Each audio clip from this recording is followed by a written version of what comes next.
Random thoughts. Ibrahim Traoré is someone almost everyone is talking about today. We've seen this so much hate for him from the West. And the question is, why does the West hate him so much? Number one, Ibrahim Traoré seems to be a kind of a leader who is chasing an idea that is bigger than him. He's a kind of a guy who understands or has figured out that in this life, the most important thing is to chase an idea that is bigger than you so that you leave a big impact behind when you are gone. Because when you are gone and you are getting lost into the darkness of time, what remains is not the amount of money you accumulated, is not the kind of a house you bought. What remains behind is the memories and the impact you left behind. And that's the big idea. And Ibrahim Traoré knows that. It seems like he's very aware of that. And that's what he's working towards. He's working towards that big idea.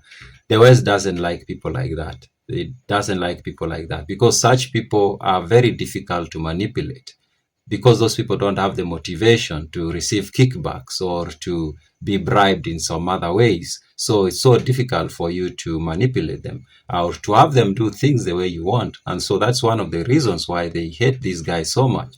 The second reason is because this guy is very intelligent. And I don't think the West likes it when an African leader is very intelligent, especially when you combine that with that leader chasing an idea that is bigger than them. That becomes problematic. So that's another reason why they hate this guy so much. This guy seems to be very, very intelligent. Another reason why they hate this guy is because this guy is very well spoken.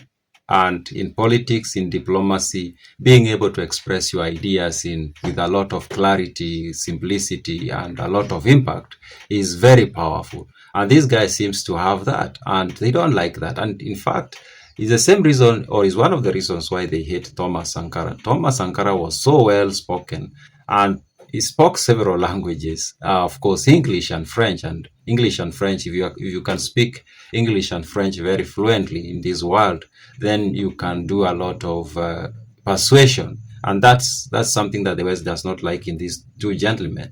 Thomas Sankara spoke very well, both in French and English. So you could not twist his words when you are speaking to the English world, because he could speak for himself, and not only to the African English speaking, but to the American people. So, and that's dangerous. The same thing to Ibrahim Traoré. Ibrahim Traoré is so well spoken, speaks French very well, speaks English very well, and I suspect a few other languages.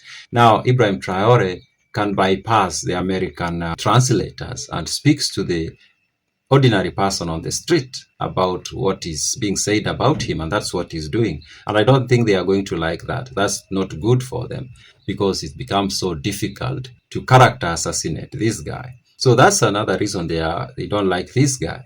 And him being able to bypass the translators is even more impactful by the fact that we live in an era when people can speak to anybody or through the internet, and now he can so easily do that, and that is so dangerous. So they don't like him for that. At least Thomas Sankara still needed to go through the media to reach to the Americans, for example, to the Europeans or to the rest of Africans. Traoré does not need to do that, and that's one of the reasons why they hate him so much. The other reason they hate him so much is the image he represents.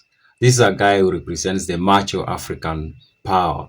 And I don't think that's good. The Americans wouldn't like that. They would at least like somebody who does not express or exhibit that posture, that image. So if you see Traoré, you see power, you see strength, you see ability. And that's not good, because when it comes to persuading populations, image can do a lot. And already Traoré, with his image, his posture, the way he carries himself, he exudes power, he exudes confidence. And I don't think the Americans and the West in general like that. They don't like that. And when I say Americans, of course, I mean the people in the system, the government and the institutions, not actually the people, because the people are showing a lot of support for him.